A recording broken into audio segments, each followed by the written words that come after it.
Hello बच्चों, lecture number 2 ray optics में आपका स्वागत है। और आशा करता हूँ कि आपकी तैयारी अच्छी चल रही होगी, नीट का या जेई का या बोर्ड का। ठीक है, और हम आ गए हैं फिर से फुल एनर्जी, पूरे जोश के साथ। और इस बार हम प्लेन मिरर का दूसरा पोर्शन देखेंगे, जहाँ पे इमेज फॉर्मेशन होगा, कहाँ तक ऑब्जेक्ट देख पाएगा, क्या होता है फील्ड ऑफ व्यू, ऑब्जेक्ट का हाइट कितना है, इमेज का हाइट कितना होगा। उसके अलावा देखेंगे कि क्या क्या नेचर होते हैं image formed by plane mirror का। इसके अलावा ये भी देखेंगे कि एक ऑब्जेक्ट, ये पर्सन, एक मैन अपना फुल इमेज देखने के लिए मिरर का पोजीशन क्या होना चाहिए, मिनिमम लेंथ ऑफ मिरर क्या होना चाहिए, कितने नंबर ऑफ इमेजेस बनेंगे, एंगल ऑफ डेविएशन क्या होगा, एक रे जा करके प्लेन मिरर से टकराएगा फिर वापस आएगा, फिर दो मिरर लगाएंगे, फिर देखेंगे कि कितना डेविएशन हुआ, फिर नंबर ऑफ इमेजेस देखेंगे, फिर मोर देन ढेर सारी चीजें पढ़ने के लिए है। और मजा आएगा, डेफिनेटली मजा आएगा। इतने सारे टॉपिक है और सारे ऐसे टॉपिक्स है जिसमें टफ क्वेश्चंस बनते हैं, कॉन्सेप्चुअल बनते हैं। ठीक है, सो लेट्स स्टार्ट। अच्छा, उससे पहले स्टार्ट करें उससे पहले याद करो, कल मैंने आपको होमवर्क दिया था in the first lecture of ray optics कि ये है इंसिडेंट रे और ये है रिफ्लेक्टेड रे और ये है सरफेस। तो मैंने बोला था कि रिफ्लेक्टेड रेज के तरफ आर को in terms of E and N के टर्म्स में लिखिए। आर को reflect unit vector along reflected ray N cap और ई कैप के टर्म्स में लिखना था। ई कैप क्या था? ई कैप था unit vector along incident ray, N cap था unit vector along normal and R cap था unit vector along reflected ray. हमें पता है from the law of reflection, जो हमने फर्स्ट लेक्चर में पढ़ा है, कि angle of incidence and angle of reflection equal होता है। तो लो जी, दोनों को हमने इक्वल मान लिया, थीटा थीटा। ओके, तो हम देखते हैं जरा कि आर को ई और एन के टर्म्स में कैसे लिखेंगे। जरा यहां ध्यान दीजिएगा। देखो, ये दो वेक्टर हैं और दोनों यूनिट वेक्टर है। अगर आपको वेक्टर का कॉन्सेप्ट थोड़ा भी याद हो तो दो वेक्टर इक्वल मैग्नीट्यूड हो, उसको अगर हम ऐड करते हैं तो उसका रिजल्टेंट एकदम दोनों वेक्टर के बीचों बीच आता है, बाइसेक्ट करते हुए उसका रिजल्टेंट।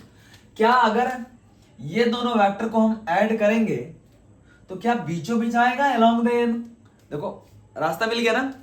ये दोनों को ऐड करेंगे तो इसका जो रिजल्टेंट होगा वो एकदम बीचों बीच आएगा। But the problem is that this emergent ray is in this direction, not in this direction. So what we can do, हमें पता है कि अगर एक वेक्टर में माइनस से मल्टीप्लाई करते हैं तो उसका डायरेक्शन रिवर्स हो जाता है, यस और नो। सो हम क्या करेंगे, दो वेक्टर भी ऐसे हमें आर को लिखना है, आर कैप को in terms of N, N ऊपर की तरफ है और ये है हमारा इमर्जेंट रे इस डायरेक्शन में, ऐसे है इमर्जेंट रे। और अगर माइनस से मल्टीप्लाई कर दे इमर्जेंट रे के डायरेक्शन में तो बताओ ये मिल जाएगा कि नहीं मिल जाएगा? ये आ जाएगा माइनस ई कैप और इस डायरेक्शन में मिल जाएगा आर कैप और इस डायरेक्शन में मिल जाएगा एन कैप। यस और no? Is it clear? Okay, अब जरा आ जाओ यहां से। अगर मैं लिखूं कि R cap plus minus of E cap का अगर मोड लेंगे तो ऐसा समझ लो ना कि अगर इसका हम सम किए तो किस डायरेक्शन में आएगा? एन के डायरेक्शन में आएगा। ये दो वेक्टर है, दोनों का सम करेंगे तो बीचों बीच इसका रिजल्टेंट आएगा, क्योंकि वेक्टर का मैग्नीट्यूड 1 है और इक्वल है। मेन थिंग है कि दोनों वेक्टर का मैग्नीट्यूड इक्वल है। ठीक है, ओके। तो क्या करेंगे कि अपन इसको सम करके, देखो इसको हम n के बराबर कर देते हैं। पर प्रॉब्लम ये आ रहा है कि n एक यूनिट वेक्टर है, लेकिन दो यूनिट वेक्टर का सम जरूरी नहीं हो कि यूनिट वेक्टर हो, है ना। यहां देखो ना, ये r है और ये e कैप है माइनस e कैप, ये दोनों का सम, वेक्टर सम, ये यूनिट वेक्टर के बराबर हो भी सकता है, नहीं भी हो सकता है। तो उसके लिए हम क्या करेंगे, आपको पता है किसी वेक्टर में उसके मैग्नीट्यूड से डिवाइड करने पे वो यूनिट वेक्टर बन जाता है। तो हमें तो इतना पता है कि ये दोनों का सम n के डायरेक्शन में आ रहा है, यानी कि ये डायरेक्शन दे रहा है, मैग्नीट्यूड भी होगा कुछ। तो अपन क्या करते हैं, इसको यूनिट वेक्टर बनाने के लिए ये दोनों मिल करके एक नया वेक्टर बन रहा है, R cap plus minus of E cap मिल करके एक नया वेक्टर बन रहा है, और उस वेक्टर में इसके मैग्नीट्यूड से डिवाइड कर देंगे तो बात बन जाएगी, ये यूनिट वेक्टर के बराबर हो गया। हमें पता है कि किसी वेक्टर ए में इसके मैग्नीट्यूड से डिवाइड करेंगे तो हमें यूनिट वेक्टर मिलता है अलोंग ए। तो ये दो वेक्टर का सम एक नया वेक्टर है, उसके मैग्नीट्यूड में उसी से डिवाइड करेंगे तो हमें एक यूनिट वेक्टर मिलेगा अलोंग दैट वेक्टर। सो अब यहां से हम आर कैप को लिख लेंगे, R cap minus E cap is equal to mod of R cap minus E cap into N cap. देखो तो जी यहां तक क्लियर है क्या? क्रॉस मल्टीप्लाई कर दिए। अब जरा देखो, हमारे पास इसका वैल्यू नहीं पता है ये, पर इतना पता है कि ई कैप इधर है, ये थीटा है, ये थीटा है, यानी आर और माइनस ई दो वेक्टर है, ये दोनों के बीच का एंगल 2 थीटा है। तो ऐसा करते हैं, कहीं इधर साइड में mod of R, mod of, इसको मैं अलग कलर से लिख रहा हूं ताकि आप आइडेंटिफाई कर पाए, इसको mod of R cap minus E cap का हम वैल्यू निकालते हैं, ये आ जाएगा अंडर रूट में। देखो मैग्नीट्यूड निकाल रहे हैं दो वेक्टर का, अंडर रूट 1 के स्क्वायर प्लस 1 के स्क्वायर, एक के मैग्नीट्यूड का स्क्वायर प्लस दूसरे के मैग्नीट्यूड के स्क्वायर। अब आपको बताना है कि यहाँ पे माइनस, देखो याद है वेक्टर सम का formula, r is equal to under root A square plus B square plus 2ab cos theta. ये एडिशन में होता था और यहाँ पे माइनस लगता था सब्ट्रैक्शन में, ठीक है? अभी ध्यान से समझिएगा, कंफ्यूज हो जाइएगा। मैं यहाँ पे माइनस लिखूं या प्लस लिखूं, जरा आप बताना यहाँ पे माइनस होगा ये वाला या प्लस होगा। 2 into 1 magnitude of A into magnitude of B into cos theta. Cos theta बोले तो angle between vector, cos 2 theta. मैं प्लस क्यों लिया हूं? मैं प्लस क्यों लिया हूं जबकि यहां पे सब्ट्रैक्शन ऑफ वेक्टर है? तो थोड़ा सा आप रिकॉल करो कि हम माइनस कब लेते थे, जब मान लो कि एक वेक्टर ये ए इधर है और दूसरा वेक्टर बी इधर है, ये एंगल थीटा रहता, तो माइनस बी किधर होता? इधर, माइनस बी इधर, तो ये कितना होता? 180 minus theta. Very very important. और फिर अब a माइनस बी करते तो यहाँ पे A square plus B square plus 2ab cos 180 minus theta लिखते हैं, वो होता है माइनस cos थीटा, और उसके वजह से यहाँ पे माइनस आता है, ना कि a माइनस बी की वजह से माइनस आता है। समझ रहे हो क्या? बट यहाँ पे तो थिंग डिफरेंट है, हमें तो यही एंगल दे रखा है, ऐसा तो नहीं था कि हमें ये एंगल दे रखा है, ये तो नहीं दे रखा था, हमें यही वाला दे रखा था जो यहाँ पे है, ये वाला।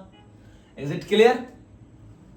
हमें एंगल बिटवीन, देखो पहले तो ये वेक्टर इधर था ई कैप, और ये अगर 2 थीटा दिया रहता तो डेफिनेटली हमें यहाँ माइनस रखना पड़ता, क्योंकि ये हो जाता 180 माइनस 2 थीटा, और प्लस कॉस 180 माइनस 2 थीटा आया करते तो माइनस कॉस 2 थीटा आता। बट हमें ये 2 थीटा नहीं दे रखा है, ये है 2 थीटा, ये टोटल एंगल है 2 थीटा। दैट इज वाई हम ये दोनों के बीच के एंगल को हम 2 थीटा ले रहे हैं और यहाँ पे प्लस साइन रख रहे हैं। होप सो क्लियर हो गया होगा। आ जाओ अब यहाँ पे, तो यहां से आ जाएगा हमारे पास अंडर रूट 2, ये अंडर रूट में 2 plus 2 cos theta, 2 plus 2 cos 2 theta, इसमें से 2 कॉमन खींच लो तो अंडर रूट में आ जाएगा 2 into 1 plus cos theta, cos theta बोले तो कॉस 2 थीटा, और 1 प्लस कॉस थीटा क्या होता है मुन्ना? 1 प्लस कॉस थीटा ये होता है 2 कॉस स्क्वायर थीटा बाई 2, और 1 माइनस कॉस थीटा क्या होता है? ये होता है 2 साइन स्क्वायर थीटा बाई 2। तो यहाँ थीटा की जगह पे 2 थीटा है, तो ये आ जाएगा अंडर रूट में 2, तो ये पहले से था, 1 प्लस कॉस थीटा को लिख सकते हैं 2 cos square 2 theta by 2, that is cos theta. और फर्दर इसको लिखेंगे तो 2 और 2 4 हो जाएगा, 4 रूट से बाहर आएगा तो 2 और कॉस बाहर आएगा तो कॉस थीटा। तो यहां से mod of R cap minus E cap is equal to this. Is it clear? थोड़ा सा कंफ्यूजिंग हो गया है, हम यहां से चले हैं, उसके बाद इसका वैल्यू निकालने के लिए हम यहां निकाल रहे हैं, ठीक है? अब आ जाओ यहाँ पे, हम इस पे वैल्यू पुट करते हैं, तो यहां से हम रख देंगे आर कैप, ये देखो मॉड का वैल्यू रख रहे हैं 2 cos theta, 2 cos theta N cap. Is it clear? Okay, तो यहां तक एक बार लिखिए ताकि मैं ये पोर्शन को मिटाऊं। और ये वेक्टर का फॉर्मूला यहाँ से कैसे लिंक्ड है, ये वाला फॉर्मूला याद रखिएगा, ये बहुत काम का चीज है, ठीक है। और ये डायग्राम आपको समझ में आना चाहिए। सो नोट करो फटाफट ताकि मैं आगे प्रोसीड करता हूं। ओके, सो आज हम यहां पे अब जरा अपन देखते हैं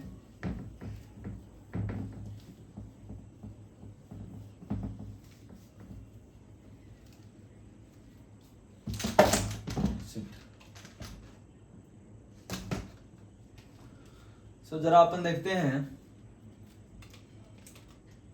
इसी को कंटिन्यू करते हैं यहां से। आर, यहां से देखो आर कैप, ये माइनस है, उधर जाएगा तो प्लस हो जाएगा। R cap is equal to E cap और plus 2 cos theta N cap. पर दिक्कत ये था कि ये थीटा हमें मालूम नहीं था, ठीक है। हमें बस आर और ई के टर्म्स में, सॉरी एन और ई के टर्म्स में ही निकालना था, थीटा के टर्म्स में नहीं निकालना था, क्योंकि थीटा तो कुछ भी हो सकता है, हमें नहीं पता है यहाँ थीटा क्या है, वो तो नहीं पता है, वो कुछ भी हो सकता है। इंसिडेंट रे किसी डायरेक्शन में हो सकता है, रिफ्लेक्टेड रे किसी डायरेक्शन में हो सकता है। सो अपन क्या करेंगे, इसको अब हम ई और एन के टर्म से रिप्लेस करेंगे, ठीक है। याद करो, एंगल बिटवीन टू वेक्टर निकालने का फॉर्मूला होता है A dot B. A dot B से हम एंगल बिटवीन टू वेक्टर निकालते हैं, A dot B is equal to A B cos theta, और यहाँ पे कॉस थीटा आता है। वैसे ही अगर ई और एन के बीच में एंगल निकालना है तो हम लिख सकते हैं क्या, E dot N is equal to magnitude of E into magnitude of N into cos theta. बोलो, तो यहां से cos थीटा को हम लिख सकते हैं E dot N, very very important, ठीक है। यहां पे पुट कर दो तो यहां से आ जाएगा, सो आई थिंक हमने सब कुछ सही किया है। यहां से आ जाएगा R cap is equal to E cap. और एक बात ध्यान देने वाली बात यह है कि यहां जो हमने E डॉट एन लिखा है, इसमें गड़बड़ी क्या किया है कि यहाँ E का डायरेक्शन इधर है और N का डायरेक्शन इधर है, तो ये दोनों के बीच का एंगल थीटा नहीं है, वेरी वेरी इंपॉर्टेंट। N का डायरेक्शन ऊपर है, N कैप, और E इधर है, ध्यान देना जरा, E इधर है, E कैप, ठीक है। तो जो डॉट प्रोडक्ट होता है वो एंगल बिटवीन वेक्टर होता है, ये वाला एंगल, ये वाला एंगल, जबकि हमें क्या पता है, ये वाला पता है। तो ये रिमेनिंग कितना एंगल हो जाएगा, थोड़ा सा समझिएगा। ये एन कैप है ऊपर की तरफ एन कैप, और ई वेक्टर इस डायरेक्शन में आ रहा है, इस डायरेक्शन में। जो वेक्टर का के बीच का एंगल निकालते हैं वो वेक्टर को टेल टू टेल ज्वाइन करके निकालते हैं, ठीक है, वेरी वेरी इंपॉर्टेंट।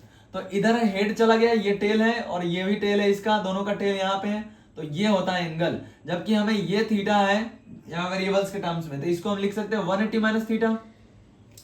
तो ये दोनों वेक्टर को जब ऐड करेंगे तो यहाँ cos थीटा के जगह पे cos 180 माइनस थीटा आएगा, वेरी वेरी इंपॉर्टेंट। 1 इंटू ई और n के बीच का एंगल हो जाएगा cos 180 माइनस थीटा, ठीक है जी। दिख रहा है या नहीं दिख रहा है? तो यहां से E डॉट एन को हम लिख सकते हैं cos 180 माइनस थीटा होता है माइनस cos थीटा, ये आ गया हमारे पास। तो cos थीटा क्या हो जाएगा, minus of E dot N, तो plus 2 into minus of E dot N into N cap. तो फर्दर हम यहां से R कैप को लिख सकते हैं E cap minus 2 into E dot N into N cap, ठीक है। यहाँ डॉट प्रोडक्ट नहीं है, ये जस्ट मल्टीप्लीकेशन में है। ये एक स्केलर नंबर है, 2 हो सकता है, 4 हो सकता है, 1/2 हो सकता है, कुछ भी हो सकता है। तो ये हो गया direction of reflected ray in terms of incident ray and normal, very important है ये, ठीक है। ओके, नोट कीजिए, आगे बढ़ते हैं हम और स्टार्ट करते हैं प्लेन मिरर को, ठीक है। होप सो आपने लिख लिया होगा। तो अभी हम बढ़ेंगे प्लेन मिरर की तरफ और सबसे पहले देखते हैं concept of image and object, कि आखिर ऑब्जेक्ट होता क्या है, इमेज होता क्या है, हम किसको कहते हैं। कब बोलेंगे कि इमेज है, इमेज का फॉर्मेशन हो रहा है, कब बोलेंगे इमेज का फॉर्मेशन नहीं हो रहा है, यानी कब बोलेंगे कि इमेज रियल है, कब बोलेंगे इमेज वर्चुअल है, या ऑब्जेक्ट रियल है या वर्चुअल है। क्या ऑब्जेक्ट वर्चुअल हो सकता है, यस और नो। तो अभी अपन इसी सब पे डिस्कशन करेंगे और एक एक करके देखेंगे कि प्लेन मिरर दोनों केस में कैसे बिहेव करता है, कि अगर ऑब्जेक्ट का नेचर कैसा है उसके बेसिस पे ये कैसे बिहेव करता है। सो लेट्स सी, अपन देखने वाले हैं images and object, image and object. So आपको क्या लगता है ऑब्जेक्ट क्या होता है जी।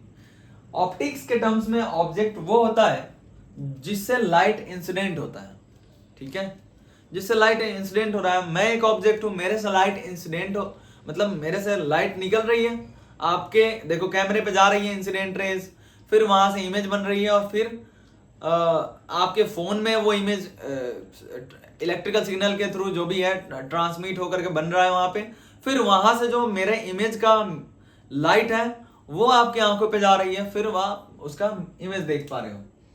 तो इमेज क्या है और ऑब्जेक्ट क्या है।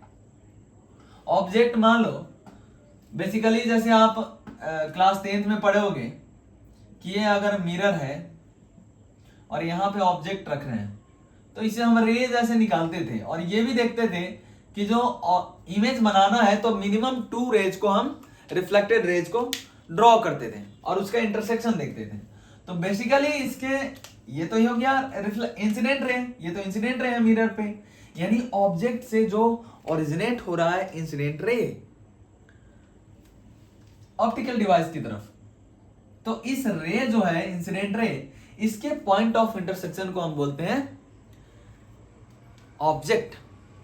So object is responsible, incident ray is responsible for object, incident ray is responsible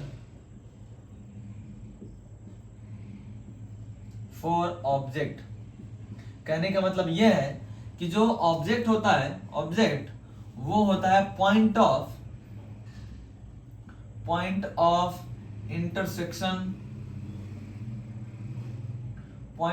intersection of incident raise. ये क्या बता दिया sir, incident raise 10th class में तो ऐसा नहीं बताया गया था। अरे भैया ये इंसिडेंट रे है, ये इंसिडेंट रे है, देखो कहां पे इंटरसेक्ट करा है, यहाँ पे, इसके बाद तो कहीं नहीं कर रहे हैं, तो इसको बोलते हैं ये ऑब्जेक्ट है, ठीक है। और इमेज क्या होता है, जैसा कि आपने क्लास 10th में पढ़ा होगा, point of intersection of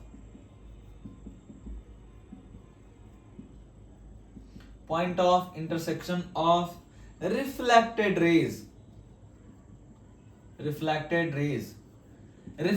raise के पॉइंट ऑफ इंटरसेक्शन को हम बोलते हैं इमेज। जैसे ये यहां से इंसिडेंट रह गया और फिर ये रिफ्लेक्ट होकर के लॉ ऑफ रिफ्लेक्शन को फॉलो करते हुए नॉर्मल है, दोनों इक्वल एंगल बनाएगा, incident ray and reflected ray. Similarly यहां भी इसी को फॉलो करेगा, ऐसे रिफ्लेक्टेड रे।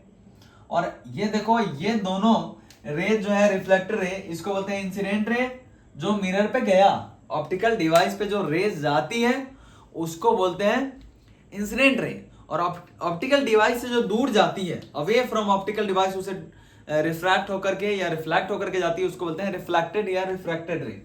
तो ये दोनों रिफ्लेक्टेड रे हैं, ये दोनों डाइवर्जिंग है और डाइवर्जिंग रेज कहीं आगे जाकर के नहीं कट करता है, या तो पहले कट कर रहा होगा या तो अपीयर टू कटिंग होगा। इसका मतलब ये इधर पीछे भी कहीं कट नहीं हो रहा है, बट अपीयर होगा कि इधर कट हो रहा है, ऐसा। सच में कटिंग नहीं हो रहा है इसका, तो इसको बोलते हैं यहां जो इमेज बनाई है वर्चुअल है, वर्चुअल इमेज है। देखो रेज सच में कटती है तो बोलते हैं कि रियल बन रहा है, चाहे वो ऑब्जेक्ट हो या इमेज हो। पर अगर ऐसा अपीयर हो कि इधर से कट रहा है, यहां पे कहीं कटेगा या एक्सटेंड करने पे मिलेगा, तो उसको बोलते हैं वर्चुअल, चाहे वो इमेज हो या ऑब्जेक्ट हो। तो ये है रिफ्लेक्टेड रे और ये है इमेज। और ये कैसा ऑब्जेक्ट है, देखो ध्यान से देखो, ये रेज सच में इंसिडेंट रेज सच में कट रही है यहाँ पे, तो इसको बोलते हैं रियल ऑब्जेक्ट, रियल ऑब्जेक्ट, ठीक है जी, ओके। तो ये तो हो गया रियल ऑब्जेक्ट का और इमेज का कॉन्सेप्ट, कि इमेज रियल कब होगा, जब रिफ्लेक्टेड रेज सच में कट करेगा, ठीक है। और ऑब्जेक्ट रियल कब होगा, जब रेज सच में इंसिडेंट रे एक दूसरे को कट कर रहा है। तो यहां पे देख सकते हो ये प्लेन मिरर और रियल ऑब्जेक्ट का वर्चुअल इमेज बना रहा है, ठीक है। What if object is virtual, हाँ yes, object can be virtual. Object virtual कब होगा, इमेज वर्चुअल कब होगा, वो देखते हैं। ये ऑब्जेक्ट का केसेस हम कैरी कर रहे हैं यहाँ पे। देखो अगर इंसिडेंट रे, यहां से देखना, इंसिडेंट रे जो है वो एक तरह से डाइवर्जिंग है, समझ रहे हो क्या। सो अगर डाइवर्जिंग है incident ray, if incident ray are एक में डाइवर्जिंग, तो इसको बोलते हैं कि ये रियल ऑब्जेक्ट का पहचान है। एंड अगर इंसिडेंट रे कन्वर्जिंग है तो बोलेंगे कि वर्चुअल ऑब्जेक्ट बनेगा या होगा virtual object. Similarly in case of reflection, यानी कि इमेज का बात करें, तो अगर रेज डाइवर्जिंग है, इफ रेज, कौन सा rays, if reflected rays are diverging, are एक में डाइवर्जिंग, तो आपको पता है कि जब रिफ्लेक्टेड रेज डाइवर्जिंग रहेगा, और डाइवर्जिंग रेज मैंने फर्स्ट लेक्चर में बताया था कि अगर रेज डाइवर्ज हो रहा है, यानी कि डायमीटर बढ़ रहा है रेज के अलॉन्ग, तो उसको बोलते हैं डाइवर्जिंग, और वो कहीं पे कट नहीं करता है, पीछे कहीं कट कर रहा होगा या एपियर टू कटिंग होगा, तो उस केस में बोलते हैं कि डाइवर्जिंग रे होगा, तो इसको बोलेंगे कि वर्चुअल इमेज होगा। और रिफ्लेक्टेड रे अगर कन्वर्जिंग है तो उस केस में बोलेंगे कि रियल इमेज बनेगा। अभी इसका एग्जांपल दे करके हम समझाएंगे और एडवांस लेवल का क्वेश्चंस करेंगे, तो थोड़ा सा पेशेंस रखिए और नोट्स बनाते रहिए, क्योंकि physics is all about focus with the notes नहीं बना रहे हैं, फोकस करके नहीं पढ़ रहे हैं, तो आपको फिजिक्स नहीं समझ में आता है। मान लो कि थ्योरी लिख रहे हो, समझ जा रहे हो, ठीक है, पर यह है कि एप्लीकेशन नहीं सीख पाओगे। Are you getting? एप्लीकेशन सीखने के लिए आपको चलाना पड़ेगा, करना पड़ेगा, साथ साथ करना पड़ेगा, ठीक है। जैसे मैं एग्जांपल दूं, दो स्टूडेंट है जो बाइक बनाना सीखने गया। एक कह रहा है कि मैं बिना बाइक के जो भी होता है टूल्स उसको खोले हुए मैं ऐसे बैठ करके सीखूंगा कि कैसे कैसे काम होता है। दूसरा क्या कर रहा है, वो चला रहा है, खोल रहा है कि अच्छा ये वाला रेंज से ये पहिए खुलता है, इस वाले से हैंडल खुलता है, इससे हेडलाइट खुलता है, इससे चेन स्पॉकेट खुलता है। तो आपको क्या लगता है कि बैठ के जो देख रहा है और जो खोल खोल के देख रहा है, किसको ज्यादा नॉलेज होगा और ज्यादा एक्सपीरियंस्ड होगा और किसके दिमाग में चीजें फिट जल्दी होंगे? होप सो आपको क्लियर होगा। इसलिए लिखना बहुत जरूरी है, ठीक है, नहीं लिखोगे तो फिर फंस जाओगे। ओके, इसको पहले लिखिए, उसके बाद हम आगे बढ़ते हैं। हाँ, होप सो क्लियर हो गया होगा। Real object and virtual object का कॉन्सेप्ट थोड़ा सा यहाँ पे हम अभी वर्चुअल ऑब्जेक्ट को हाईलाइट करेंगे, ठीक है। अभी रियल ऑब्जेक्ट का हमने डायग्राम बनाया है, अभी जस्ट हम प्लेन मिरर के बारे में देखेंगे, तो वहां पे मैं हाईलाइट करूंगा और इवन इमेज रे डायग्राम भी बनाऊंगा कि वर्चुअल ऑब्जेक्ट के केस में प्लेन मिरर कैसा इमेज बनाता है और क्या वर्चुअल ऑब्जेक्ट कैसे बनता है, ठीक है। Okay, so let's start. Plane mirror, plane mirror,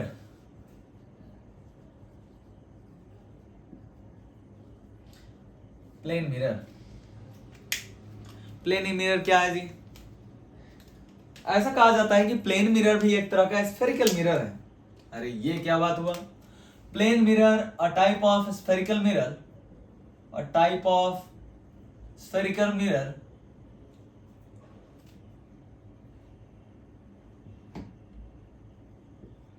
spherical mirror of infinite radius, of infinite radius, ठीक है। आपको पता है प्लेन मिरर क्या है, तो ज्यादा उसमें दिमाग लगाने का जरूरत है नहीं। ये हमारा प्लेन मिरर, ठीक है। ये जो हम डैश डैश डैश डैश देते हैं, ये कांच का टुकड़ा है और पीछे से हम सिल्वर का एक लेयर चढ़ाते हैं, ठीक है, ताकि वो मोस्टली रिफ्लेक्ट कर दे चीजों को, ठीक है, लाइट को रिफ्लेक्ट कर दे। ओके, आते हैं जरा characteristics of image formed by plane mirror। जरा प्लेन मिरर कैसा इमेज बनाता है उसके कैरेक्टरिस्टिक्स के बारे में बात करते हैं। जैसे मान लो अभी हमने देखा था कि एक रियल ऑब्जेक्ट है तो इमेज वर्चुअल बन रहा था। व्हाट इफ, मैंने अभी लिखा था एक डेफिनेशन कि अगर इंसिडेंट रे कन्वर्जिंग है तो जो ऑब्जेक्ट होगा वो वर्चुअल होगा। आप देख सकते हो, नोट्स चेक कर सकते हो, तो आप देख सकते हो ये इंसिडेंट रे जो मिरर पे आ रहा है ये कन्वर्जिंग है। Is it clear? देख सकते हो कन्वर्जिंग रेज है और कन्वर्जिंग रेज के पॉइंट ऑफ इंटरसेक्शन ही होता है ऑब्जेक्ट। तो क्या ये सच में इंटरसेक्ट करेगा? इंसिडेंट रे का बात करें, ये बात अलग है कि यहां से ऐसे आएगा रिफ्लेक्टेड रे और यहां से ऐसे आएगा रिफ्लेक्टेड रे, दोनों इमेज बनाएगा यहाँ पे। तो ये तो इमेज बना ना, ये तो रिफ्लेक्टेड रे है। क्या इंसिडेंट रे सच में कट किया? नहीं किया, पर ऐसा अपीयर हो रहा है कि ये आगे जाकर के यहाँ पे कटता और कट नहीं रहा है, कटता, ऐसा अपीयरेंस हो रहा है, तो इसको बोलेंगे ऑब्जेक्ट है। और ये वर्चुअल ऑब्जेक्ट है, वर्चुअल ऑब्जेक्ट। सच में ये ऑब्जेक्ट नहीं है, वर्चुअल है, क्योंकि ऐसा अपीयर हो रहा है कि यहाँ पे ऑब्जेक्ट पॉइंट ऑफ इंटरसेक्शन हो रहा है इंसिडेंट रे का, और ये है रिफ्लेक्टेड रे, ये है रियल इमेज। रियल इमेज क्यों है? क्योंकि यहाँ रेज सच में एक दूसरे को कट कर रहा है। Is it clear? ओके, आ जाइए। आपको पता है 10th क्लास में पढ़े होंगे कि जो इमेज बनाता है प्लेन मिरर वो वर्चुअल होता है। किसका? रियल इमेज का, क्योंकि हम एज अ रियल ऑब्जेक्ट ही हैं, सॉरी रियल ऑब्जेक्ट का, हम एज अ रियल ऑब्जेक्ट ही हैं। तो प्लेन मिरर के पास जाने पे हमारा वो वर्चुअल इमेज बनाता है, जैसा कि ऐसा डायग्राम मैंने बनाया था लास्ट केसेस में जब ऑब्जेक्ट रियल था, ठीक है, तो वर्चुअल इमेज बनाया था। तो ऐसा आपसे सवाल किया जाएगा कि क्या प्लेन मिरर रियल इमेज बना सकता है? तो answer is yes, virtual object का, ठीक है। पर अगर पूछता है कि प्लेन मिरर कैसा इमेज बनाता है, तो वर्चुअल बनाता है। जब तक वो नहीं कर रहा है या कहवाना नहीं चाह रहा है तब तक हमें मान के चलना है कि वो रियल ऑब्जेक्ट का ही बात कर रहा है, ठीक है। ओके, अब आ जाओ। हमें ये पता है कि जो ऑब्जेक्ट डिस्टेंस होता है और इमेज डिस्टेंस वो इक्वल होता है प्लेन मिरर में। कैसे प्रूफ करेंगे इस बात को? तो जरा यहां से देखो, ध्यान दो। हम एक रियल ऑब्जेक्ट ले लेते हैं, एक रियल ऑब्जेक्ट ले लेते हैं और फिर इस चीज को हम प्रूफ करते हैं, ठीक है। तो ये मान लेते हैं प्लेन मिरर है और ये ले लिए ऑब्जेक्ट, ठीक है जी। ऑब्जेक्ट से क्या होगा? रेज इंसिडेंट होगा मिरर पे, और मिनिमम 2 कर लेते हैं ताकि इमेज हम बना पाए सुंदर से। तो ये हो गया रिफ्लेक्टेड रे, ये हो गया इंसिडेंट रे, ऐसा ऐसा ऐसा, ठीक है। और ये दोनों रिफ्लेक्टेड रे आपस में कट नहीं करेगा, तो ऐसा लग रहा है कहीं इधर कट करेगा, ऐसा ऐसा ऐसा ऐसा, ठीक है। मेरा डायग्राम सुंदर नहीं बना है पर अब समझा करो, ठीक है। आ जाओ, देखो यहाँ पे ये नॉर्मल टू द मिरर है और जितना इंसिडेंट रे एंगल बना रहा होगा उतना ही ये बना रहा होगा। इसको जरा नॉर्मल को पीछे एक्सटेंड करो। क्या अगर इसको मैं बोलूं एंगल आई है तो ये एंगल भी आई होगा? यस। और हम ऐसा चाहते हैं, देखो जरा, हम इसको ज्वाइन कर रहे हैं, ये इमेज है, ये ऑब्जेक्ट है, ठीक है।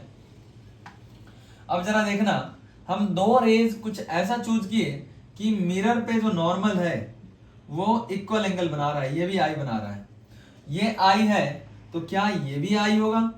अरे ऐसा 2 पैरेलल लाइन है, ऐसे कट करेगा तो ये एंगल इक्वल होगा।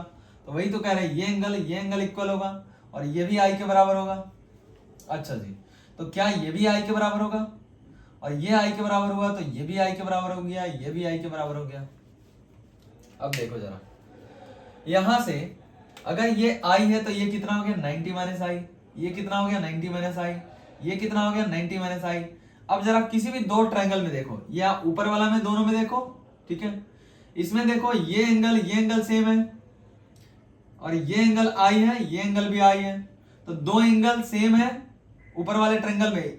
इस वाले का बात कर रहे हैं और इस वाले का बात कर रहे हैं, ये एंगल सेम है और ये 90 डिग्री है, तीनों एंगल सेम है, ठीक है। 90 डिग्री कैसे होगा सर, मत मानो ना 90 डिग्री है, इतना तो मान सकते हो ना कि ये एंगल और ये एंगल सेम है, ये एंगल सेम है और एक साइड सेम है, देखो तो एक साइड दो एंगल सेम है, इसका मतलब कॉन्ग्रुएंट हो गया। या ऐसे भी देखो, कॉन्ग्रुएंट हो गया तो तीनों साइड ये भी सेम होगा, ये भी सेम होगा, यानी ये डिस्टेंस इज इक्वल टू ये डिस्टेंस, और इस डिस्टेंस को क्या बोलते हैं, ऑब्जेक्ट डिस्टेंस, और इस डिस्टेंस को क्या बोलते हैं, इमेज डिस्टेंस। क्लियर है क्या? थोड़ा सा कॉम्प्लेक्स हो गया डायग्राम, समझा करो। तो देख सकते हो कि मिरर, प्लेन मिरर जो इमेज बनाता है उस केस में ऑब्जेक्ट डिस्टेंस के बराबर होता है इमेज डिस्टेंस। तो एक एक करके पॉइंट लिखते हैं।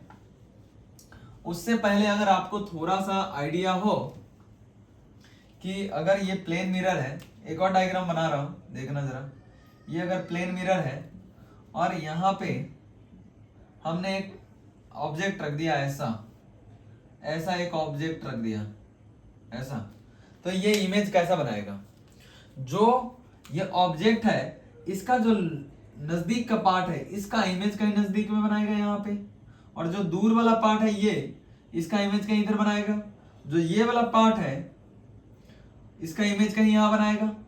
समझ रहे हो क्या? और line joining object and image perpendicular to the mirror होता है, हमने लास्ट क्लास में, लास्ट फिगर में देखा था, ये वाला कॉन्ग्रुएंसी से हमने निकाला था। अच्छा जी, तो ये कुछ ऐसा फिगर बनेगा, जरा देखना, ऐसा,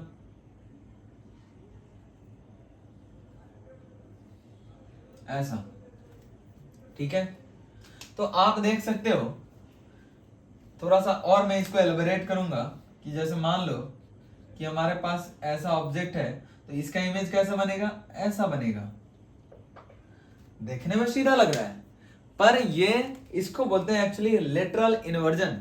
जैसे मैं अपना फेस देखता हूं मिरर में, अपना इमेज देखता हूं, तो मेरा जो राइट वाला पोर्शन है इमेज में लेफ्ट में दिखता है, और मेरा जो लेफ्ट वाला पोर्शन है इमेज में राइट में दिखता है। तो इसको बोलते हैं लेटरल इन्वर्जन, यानी कि लेफ्ट राइट में टर्न हो गया, टर्न, और लेफ्ट राइट लेफ्ट में टर्न हो गया, तो इसको बोलते हैं लेटरल इन्वर्जन। फटाफट लिखो, characteristics of image formed by plane mirror. पहला लिखिएगा, first, if object is real, तो इमेज क्या होगा, इमेज फॉर्म्ड विल बी, बोलो जी, अब तो आइडिया हो गया होगा, वर्चुअल। और अगर ऑब्जेक्ट वर्चुअल है, इफ ऑब्जेक्ट इज वर्चुअल, इस केस में इमेज कैसा बनेगा, image formed will be real, ठीक है। दूसरा point, image distance is equal to object distance. कहां से डिस्टेंस मेजर करते हैं, तो मिरर से करते हैं। ये मिरर से जो डिस्टेंस है इमेज का, उतना ही है डिस्टेंस ऑब्जेक्ट का, प्लेन मिरर में। तीसरा point, line joining image and object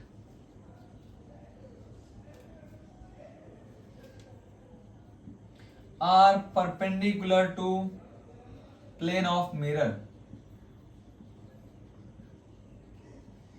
And the fourth is image formed in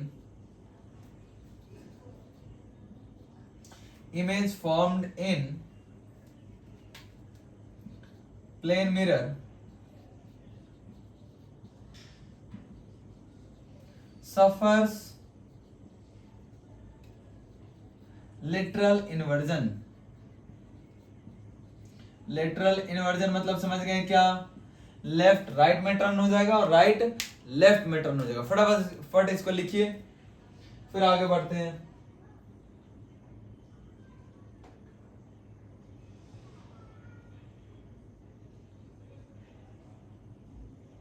तो कुछ डायग्राम बना के दिखाइए कि अगर ऑब्जेक्ट यहां पे, होप सो आपने नोट कर लिया होगा। चलो आ जाओ।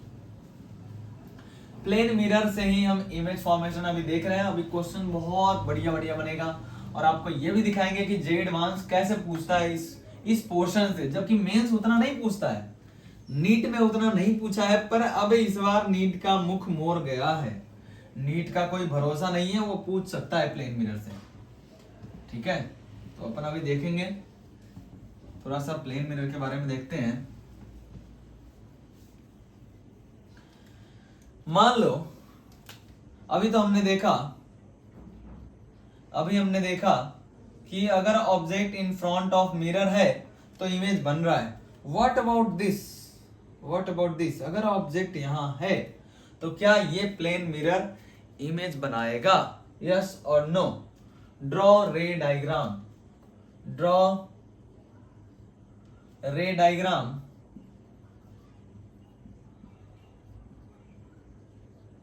and shows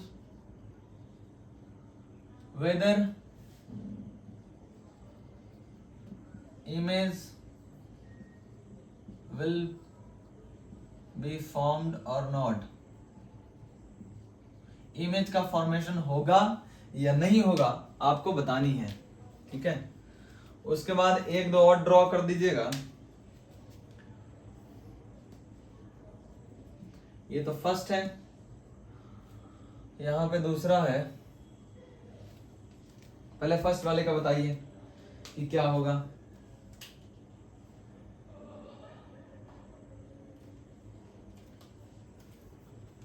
दूसरा का इमेज बनाइएगा जरा। यह है 10 सेंटीमीटर का और यहां से इसका डिस्टेंस है 5 सेंटीमीटर और ये डिस्टेंस है लेट्स से 7 सेंटीमीटर। ठीक है, तो आपको इसका इमेज बनाना है। इसका क्या हुआ, इमेज बना नहीं बना? क्या इस प्लेन मिरर में इमेज बनेगा? तो आंसर है यस। जब तक कि ऑब्जेक्ट प्लेन के, जिस भी प्लेन में मिरर है उस प्लेन के लेफ्ट में है, यानी कि फ्रंट में है, अगर यहां भी रहेगा ना ये, तो इमेज बनेगा, डेफिनेटली बनेगा। अगर इसके लाइन के पीछे चला जाएगा तो इमेज नहीं बनेगा, क्योंकि यहां से कोई भी रेस मिरर पे जा ही नहीं पाएगा। पर यहां तक रहेगा तो मिरर पे जाएगा। जरा देखो यहां से कैसे होगा। दो रेज लेते हैं, एक यहां पे और एक कहीं पे भी ले लेते हैं, बीच में ऐसे कहीं पे ले लेते हैं, कोई फर्क नहीं पड़ता है। तो दो रेज ले लिए, ये लॉज ऑफ रिफ्लेक्शन को फॉलो करते हुए ऐसे जाएगा और ये लॉज ऑफ रिफ्लेक्शन को फॉलो करते हुए ऐसे जाएगा। ये इधर तो कहीं इंटरसेक्ट नहीं करेगा, डाइवर्जिंग है। पर हमने पहले ये बताया था कि line joining object and image plane of the mirror के परपेंडिकुलर होगा। तो ये ऑब्जेक्ट है और इधर ही कहीं इसी लाइन पे इमेज होगा, ये परपेंडिकुलर लाइन है।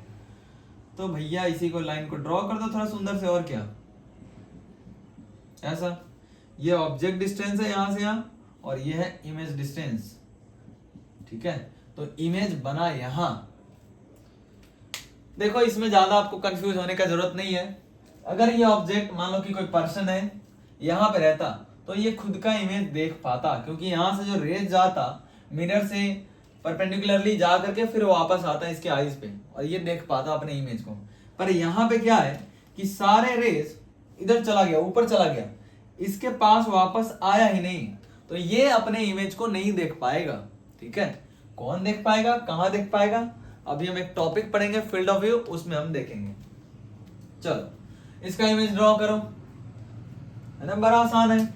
इसका इमेज बना लो, इसका इमेज बना लो और फिर दोनों को ज्वाइन कर दो, सिंपल। तो इसका इमेज यहां से 7 सेंटीमीटर पे और इसका इमेज यहां से 5 सेंटीमीटर पे, लो जी दोनों को ज्वाइन कर दिया। ये हो गया इसका इमेज। और ऑब्जेक्ट इमेज का साइज कितना होगा, तो 10 सेंटीमीटर ही होगा जितना ऑब्जेक्ट का साइज था। होप सो क्लियर होगा, फटाफट नोट डाउन करो, आगे बढ़ते हैं। तो नेक्स्ट लेक्चर में हम अब न्यूमेरिकल्स करना शुरू करेंगे, ठीक है। एनालॉग वॉचेज को देखेंगे इन प्लेन मिरर, उसके बाद हम देखेंगे ray diagrams, field of view, और very interesting that is number of reflections, more than one plane mirror को इंक्लूड करेंगे। फिर नंबर ऑफ इमेजेस देखेंगे, तो इस पे जे एडवांस काफी पूछता है, तो इन द नेक्स्ट लेक्चर हम इसको कंटिन्यू करेंगे। तब तक के लिए बाय बाय, पढ़ते रहिए, रिवाइज करते रहिए और मोटिवेशन को कायम रखिए, ठीक है। खुद का मोटिवेशन होना चाहिए, ठीक है। वीडियो के भरोसे मत रहिए कि हाँ कोई किसी का मोटिवेशनल वीडियो देखेंगे तो हम मोटिवेट हो जाएंगे, वो एक तरह से टेम्पररी है। जब तक वीडियो चलेगा तब तक मोटिवेशन ऐसा हाँ मुझे कुछ करना है, उसके बाद वीडियो के बाद भैया कुछ याद नहीं आवेगा कि हाँ मुझे पढ़ना भी है। तो खुद का रीजन ढूंढिए कि आपको क्यों पढ़ना है और क्यों जी जान लगा के मेहनत करना है, क्यों आपको डॉक्टर बनना है, क्यों आपको इंजीनियर बनना है, क्योंकि सबसे बड़ा मोटिवेशन होता है खुद का, किसी और का नहीं। तो अपना मोटिवेशन ढूंढिए कि आपको क्या मोटिवेशन। अरे यार आप ऐसा तो नहीं हो कि करोड़पति के अरबपति खरबपति के बेटे हो, कोई चीज करने का जरूरत नहीं है। सो अगर आपको करने का जरूरत है, अगर आप शांति से जी रहे हो, खा रहे हो, तो ये आपके माँ बाप का मेहनत है और एक तरह से कहो कि वरदान है आप पे। पर क्या आप उनको इतना ही शांति से और मस्त जीने दोगे बुढ़ापे में? उसके लिए आपको अभी करना पड़ेगा जी जान लगा के मेहनत, ठीक है। All the best, thanks for watching.